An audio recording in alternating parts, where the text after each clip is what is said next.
여보, 오늘은 나 혼자예요. 이제 아이들이 오지 않을 수도 있겠다는 생각이 드네요.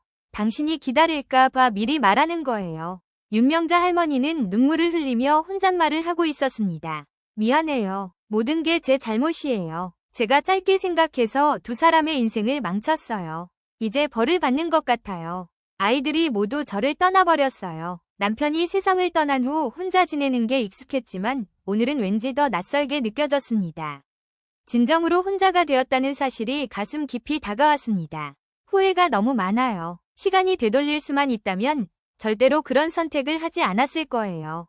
장남이 가족을 책임져야 한다는 것도 동생들이 희생해야 한다는 것도 어리석은 생각이었어요. 새 아이를 똑같이 키웠다면 지금쯤은 다 잘 살고 있었을 텐데요. 당신 닮아서 다 똑똑한 아이들이었으니까요. 결국 제가 무식해서 모두를 힘들게 했어요. 미안해요. 제사상에 혼자 앉아 있어요. 윤명자 할머니는 80세, 남편을 잃고 자식 셋을 홀로 키워낸 인물입니다. 그녀는 부산의 재래시장에서 두부 장사를 하며 어렵게 가정을 꾸렸고 자식들도 어느새 50대가 되었습니다. 첫째 아들 윤석훈, 둘째 딸 윤경미, 그리고 막내 아들 윤석진. 그녀는 시간이 지나면 남편의 빈자리도 채워지고 자식들 모두 잘 살 것이라 믿어 의심치 않았습니다. 그러나 셋 모두를 공부시킬 여유는 없었기에 장남 하나만 성공하면 나머지 둘도 잘 될 것이라는 희망을 품었습니다. 그래서 첫째 아들의 교육에 모든 것을 쏟아부었습니다. 하지만 그녀는 이 선택이 잘못이었음을 뒤늦게 깨달았습니다. 모든 것을 잃고 난 후에야 말이죠. 왜 나는 오빠 옷만 입어야 해요? 어린 딸이 어느 날 불만을 터뜨렸습니다. 당시엔 가난해서 형제끼리 옷을 물려 입는 것이 당연했지만 딸로서는 첫째 아들만 특혜를 받는 상황이 불공평하게 느껴졌습니다. 난 분홍색이 좋은데 딸의 투정에 그녀는 어쩔 수 없이 말했습니다. 파랑도 예뻐. 경미야, 네가 동생이잖아. 오빠 거 깨끗하게 입으면 동생한테 물려줄 수 있잖니. 하지만 딸은 고개를 저으며 싫다고 했습니다. 윤명자 씨도 딸에게 예쁜 분홍 스커트를 입히고 싶었지만 새 아이를 키우면서 그럴 여유는 없었습니다. 그 대신 첫째 아들에게는 할 수 있는 모든 것을 다 해주려고 했습니다. 너희 오빠가 성공해야 너희도 나중에 하고 싶은 거 다 할 수 있는 거야. 오빠한테 양보해야 해. 알겠지? 그녀는 늘 이렇게 말하며 첫째를 우선시했습니다. 둘째와 셋째는 어머니의 말에 속상해했지만 결국 어머니를 따랐습니다. 어릴 때 둘째와 셋째도 공부를 잘했지만 시장에서 일하며 새 아이를 모두 풍족하게 키우는 것은 불가능했습니다. 학교가 끝나면 둘째와 셋째는 시장에 와서 어머니를 도와야 했습니다. 반면 첫째 아들은 공부에만 전념할 수 있었습니다. 그녀는 장남을 대한민국 최고 대학에 보내는 꿈을 이루었지만 둘째와 셋째는 고등학교 졸업 후 바로 취직하며 생계를 도왔습니다. 특히 딸은 공부를 잘했기에 대학 진학을 포기할 때 몇 날 며칠을 울었습니다. 그녀도 함께 울며 자신을 탓했습니다. 이 정도밖에 못해주는 못난 부모라서 미안해. 결국 첫째는 성공했지만 나머지 가족은 멀어져 갔습니다. 그녀는 자식들의 얼굴을 떠올리며 쓸쓸한 밤을 보냈습니다. 내가 왜 그땐 그랬을까? 다르게 할 수 있었는데. 하지만 이제는 되돌릴 수 없다는 사실이 그녀를 더욱 괴롭게 했습니다. 그리고 윤명자 씨는 더욱 첫째 아들의 성공에 매달릴 수밖에 없었습니다. 딸과 막내 아들도 힘든 삶을 보상받는 유일한 방법이 첫째가 성공하는 길이라고 믿었기 때문입니다. 언제까지 오빠 뒷바라지만 하면서 살아야 해요? 20대가 된 둘째 딸. 윤경미가 어느 날 불만을 터뜨렸습니다. 나도 내 삶이 있어요. 독립도 하고 싶고 늦었지만 공부도 해보고 싶어요. 그러나 윤명자 씨는 이렇게밖에 대답할 수 없었습니다. 우리 형편에 다 공부하면 돈은 누가 벌어? 우선 네 오빠가 잘 돼야 너도 공부를 하든 결혼을 하든 할 수 있잖니. 내가 벌어서 알아서 살게요. 딸이 단호히 말했지만 어머니는 더욱 단호했습니다. 네 혼자 잘 먹고 잘 사는 게 끝이 아니야. 오빠가 잘 돼야 그 밑으로 다 잘 되는 거야. 그래야 우리 집이 일어설 수 있어. 이 말은 딸에게 하는 말이기도 했지만 윤명자 씨가 스스로를 설득하려는 말이기도 했습니다. 그녀도 이 방식이 잘못되었을 수 있다는 것을 어렴풋이 느꼈지만 평생을 그렇게 믿고 살아왔기에 다른 길을 알지 못했습니다. 그러나 이 모든 것을 이해하기엔 딸과 막내 아들에게 너무 늦어버렸습니다. 우리가 형님 들러리인가요? 우리도 우리 인생이 있어요. 막내 아들 윤석진이 어느 날 속상한 마음을 내비쳤습니다. 그래서 니들 잘 살게 하려고 엄마도 뼈 빠지게 일하고 형도 열심히 공부하고 있잖아. 나중에 돈 한 푼 없이 결혼은 어떻게 해요? 형님이 우리 다 데리고 산대요. 그건 형이 잘 되면 아무 문제도 없지. 엄마, 오빠가 잘 된다고 우리가 잘 돼요? 결혼하고 나면 오빠가 우리 신경이나 쓰겠어요? 당연히 쓰겠지. 네 오빠는 우리 집 가장이야. 아빠 대신이야. 윤명자 씨는 자신의 믿음이 옳다고 굳게 믿었습니다. 장남은 항상 어머니를 안심시켰습니다. 어머니, 제가 빨리 성공해서 우리 집 일으켜 세울게요. 엄마랑 동생들 고생한 거 제가 다 책임질게요. 그의 말에 윤명자 씨는 눈물을 훔치며 위로를 받곤 했습니다. 장남 윤석환은 결국 교수로 성공하고 부잣집 딸과 결혼해 대학에서 가장 젊은 교수가 되었습니다. 하지만 그의 성공에도 가족의 삶은 크게 달라지지 않았습니다. 윤명자 씨는 자신이 어떻게 살든 자식들만 잘 살면 된다고 생각했지만 막내와 둘째는 여전히 생계를 유지하기 어려운 상황이었습니다. 엄마, 오늘도 좀 도와줘요. 딸의 부탁에 윤명자 씨는 딸이 운영하는 식당으로 가 설거지를 도왔습니다. 최근 직원이 그만두어 딸과 사위가 직접 식당 일을 하고 있었습니다. 설거지하면 되지 뭐. 80이 넘은 나이에 식당에서 일하는 게 힘들었지만 딸이 힘들어하는 모습을 보는 게 더 마음 아팠습니다. 석진이도 요즘 힘들어해요. 올케 혼자 일해서요. 막내 아들은 택배 일을 하다 허리를 다쳐 일을 하지 못하고 있었습니다.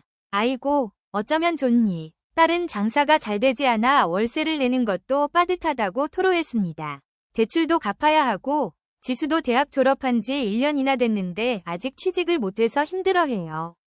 이래저래 미치겠어요. 손녀딸이 취직하지 못했다는 말에 윤명자 씨도 걱정이 되었습니다. 손녀딸이 취직을 해야 딸의 경제적 부담이 줄어들 텐데 정작 자신도 연금으로 생활하는 입장이니 도와줄 여유가 없었습니다.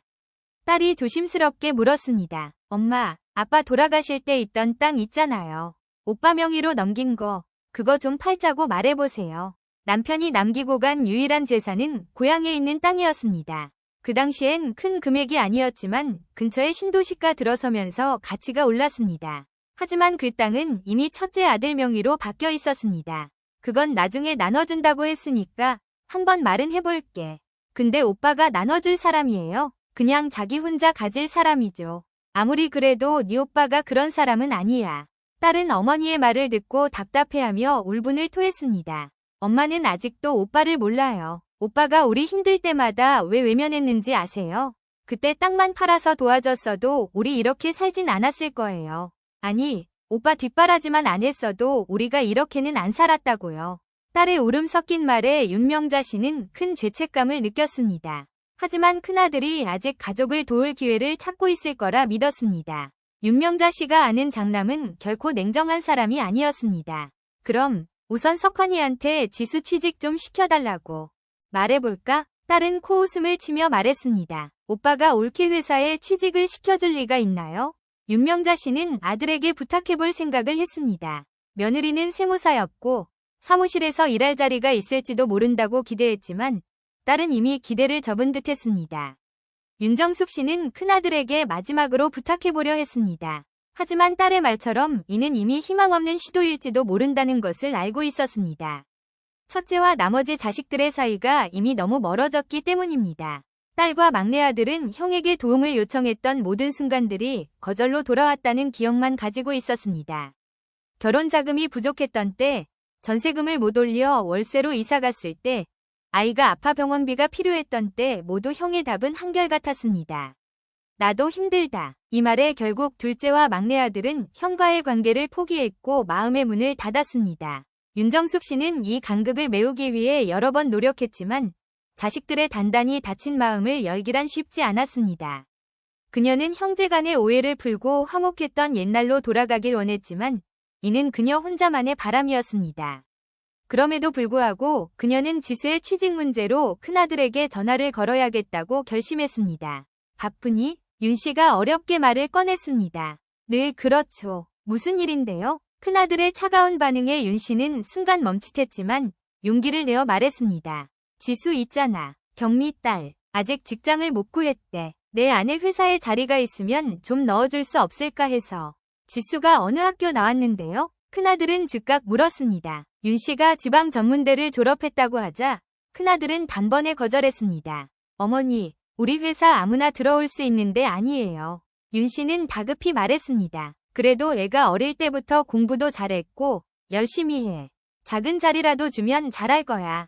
하지만 큰아들은 비웃듯 대답했습니다. 그럼 왜 전문대를 갔고 왜 아직 취직도 못했겠어요? 능력이 안 되니까 그런 거잖아요. 윤 씨는 자존심을 내려놓고 한 번 더 설득해보려 했습니다.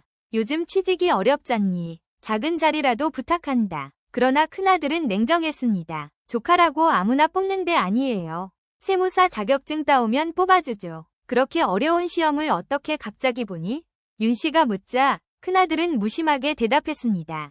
그러니까요. 이런 부탁하지 마세요. 저는 자선사업가가 아니에요. 윤 씨가 마지막으로 경미가 너 공부할 때 얼마나 고생했는지 알잖니. 지수도 내 조카야. 라고 말했지만 큰아들은 짜증을 내며 전화를 끊어버렸습니다. 윤 씨는 딸에게 이 사실을 전하지 못했습니다. 딸도 이미 결과를 짐작하고 있었기 때문입니다. 엄마, 지수 얘기 꺼내봤죠?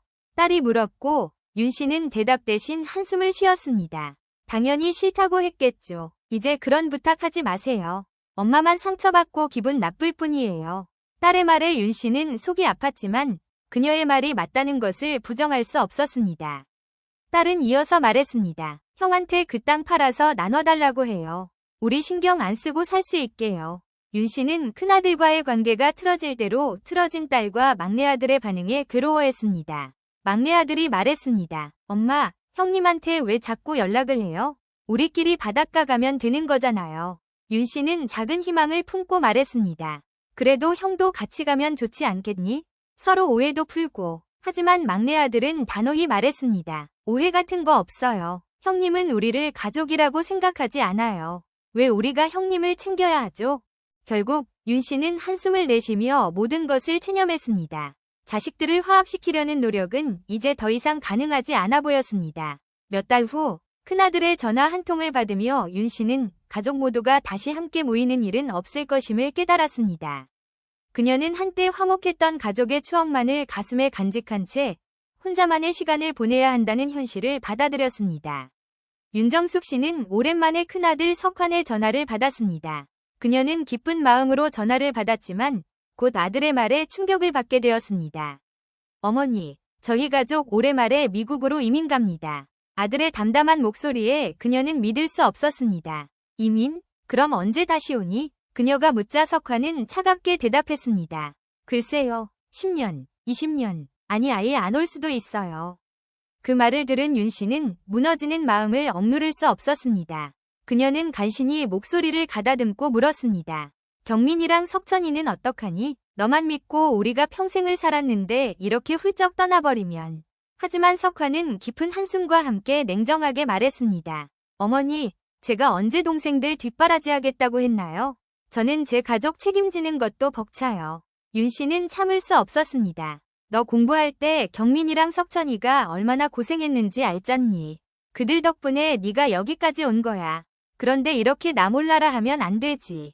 그러나 석환은 대답했습니다. 어머니도 저만 챙기셨잖아요. 저도 제 와이프와 아이들이 우선이에요. 아들의 냉혹한 태도에 윤 씨는 충격을 받았습니다. 그래도 그건 아니지. 가족은 서로 돕고 살아야 하잖아. 그녀가 간신히 말하자 석환은 오히려 화를 내며 말했습니다. 어머니, 이런 얘기 때문에 진절머리가 나서 떠나는 거예요. 원래는 아이들만 유학 보내려 했는데 어머니랑 동생들 얘기 들을 때마다 지겨워서 우리도 다 같이 떠나는 겁니다. 윤 씨는 더 이상 말을 잇지 못했습니다. 그러나 마지막으로 아들은 치명적인 사실을 말했습니다. 그리고 그 땅 말이에요. 작년에 이미 팔았어요. 어머니나 동생들이 그거 기다릴까 봐 말씀드리는 겁니다. 이제 저를 바라보며 희생했다고 말하지 마세요. 각자 자기 인생은 스스로 책임지세요. 저도 장남으로서 할 만큼 했습니다. 전화를 끄는 석환의 목소리는 윤 씨에게 작별의 메시지처럼 들렸습니다. 그녀는 더 이상 휴대폰을 내려놓을 힘조차 없었습니다. 그녀가 한평생 믿어왔던 희망은 산산조각이 났습니다. 장남만 잘 되면 나머지 가족들도 잘 살게 될 것이라는 믿음은 이제 그녀에게 깊은 후회만을 남겼습니다. 둘째와 셋째는 젊은 시절의 희생과 포기로 장남의 성공을 뒷받침했지만 결과적으로 그들은 그녀처럼 힘든 삶을 살아가야만 했습니다. 며칠 뒤 윤 씨는 딸과 막내 아들에게 석환의 이민 소식을 전했습니다. 딸은 씁쓸하게 말했습니다. 봤죠? 엄마? 오빠는 우리가 발목을 잡는다고 생각했을 거예요. 윤 씨는 괴로운 마음으로 딸의 말을 듣고 있다가 겨우 입을 열었습니다. 그 땅은 주고 간 때. 그녀의 말에 딸은 냉소적으로 대답했습니다. 엄마, 그 땅 이미 팔았다면서요. 오빠가 우리를 위해 뭘 남기겠어요? 윤 씨는 후회와 죄책감 속에서 눈물을 흘렸습니다. 그녀가 믿었던 희생은 결국 아무도 행복하게 만들지 못했습니다. 그녀는 장남에게 희생을 강요했지만 정작 가장 큰 희생은 나머지 가족들이 감내해야 했습니다. 그리고 그 대가는 그녀에게도 고스란히 돌아왔습니다. 윤영숙 씨는 전화를 끊은 뒤 한참 동안 멍하니 앉아 있었습니다. 큰아들 석훈이 이민을 간다는 소식은 그녀의 마지막 희망을 산산조각 냈습니다. 더구나 작년에 가족을 위해 남겨둔 땅마저 이미 팔아버렸다는 소식을 들었을 때 그녀는 더 이상 무엇을 기대할 수 있을지 막막했습니다. 함께 있던 딸 경희와 막내 아들 성민은 크게 화를 냈습니다. 엄마, 우리가 뭐라고 했어요? 형이 우리를 위해 뭘 하겠냐고 말했잖아요. 그런데 엄마는 끝까지 형만 믿고 형만 챙겼잖아요. 경희는 분노로 가득 찬 목소리로 외쳤습니다. 성민도 이어 말했습니다. 엄마, 이건 다 엄마 책임이에요. 형만 공부시키고 형만 믿고 살아온 결과잖아요. 우리 보고 어쩌라는 거예요? 우리가 형의 들러리였나요? 윤 씨는 어찌할 바를 몰랐습니다. 아니다. 너희도 다 사랑했다. 엄마는 그저 너희 모두 잘 되기를 바랐던 것뿐이야. 형도 그럴 마음이 없었던 건 아닐 거야. 하지만 딸은 비웃듯 대답했습니다. 엄마는 끝까지 형밖에 모르네요. 엄마가 사랑했던 건 형뿐이었어요. 그리고 그게 우리를 이렇게 만든 거예요. 결국 경희는 냉소적으로 말하며 자리에서 일어났습니다. 엄마, 이제 우리도 우리 인생 살게요. 엄마는 형에게 책임지라고 하세요. 우리는 엄마한테 더 이상 기대하지 않아요. 성민도 자리를 떠나며 덧붙였습니다. 형이 미국으로 떠나기 전에 엄마도 데리고 가라고 하세요. 저희는 더 이상 못합니다. 윤 씨는 떠나는 자식들을 붙잡으려 했지만 그들은 돌아보지 않았습니다. 혼자 남은 윤 씨는 주저앉아 한참 동안 눈물만 흘렸습니다. 단란했던 세 남매가 함께 웃으며 시간을 보냈던 그 시절이 머릿속을 스쳐 지나갔습니다. 남편을 잃고 홀로 아이들을 키우며 어려운 살림살이를 꾸려나갔던 지난 날들, 서로 아껴주며 자라던 아이들. 그러나 현실은 외로운 노인이 혼자 남아있는 집안뿐이었습니다. 한 달 뒤 남편의 제삿날이 찾아왔습니다. 예전 같았으면 두 자식들이 와서 함께 음식을 준비하고 북적였을 텐데 이번에는 정막만이 집안을 채우고 있었습니다. 제사상 위에는 간소한 음식 몇 가지가 놓여있을 뿐이었습니다. 큰아들은 오랫동안 제삿날에도 나타나지 않았고 이번에는 그마저도 연락이 없었습니다. 윤 씨는 홀로 상 앞에 앉아 술을 따르며 남편을 향해 중얼거렸습니다. 오늘은 나밖에 없네요. 당신이 아이들을 기다릴까 봐 걱정이에요. 눈물이 흐르며 그녀는 속삭였습니다. 미안해요. 내가 짧은 생각으로 우리 아이들의 삶을 망쳤어요. 당신이 있었으면 다르지 않았을까 싶어요. 내가 다 잘못했어요. 그녀는 후회의 눈물을 흘리며 아이들이 모두 떠나버린 상황을 온전히 받아들이게 되었습니다. 윤 씨는 지난날 자신의 선택을 곱씹으며 고통스러워했습니다. 장남이라고 동생들 책임을 질 이유도 없었고 동생들이 장남을 위해 희생할 이유도 없었는데 내가 똑같이 사랑하고 똑같이 키웠다면 지금쯤 셋 모두 행복했을 텐데. 그녀는 홀로 고개를 떨구고 흐느꼈습니다. 윤 씨는 이제 자신의 삶이 어떻게 끝날지 예감하고 있었습니다. 홀로 남겨져 버려진 삶을 살아가야 할 것임을 알고 있었지만 자식들에게 더 이상 책임을 물을 마음은 없었습니다. 딸과 아들이 그녀를 찾지 않더라도 그녀는 그들을 원망하지 않기로 다짐했습니다. 그녀의 선택이 초래한 결과임을 받아들였기 때문입니다. 윤 씨는 남편의 술잔을 비우며 마지막으로 중얼거렸습니다. 이제는 나도 혼자 남아 벌을 받으며 살아가야겠지요. 그녀는 깊은 후회의 눈물을 흘리며 자식들과의 끊어진 관계 속에서 홀로 남겨진 외로움을 감내하기로 했습니다.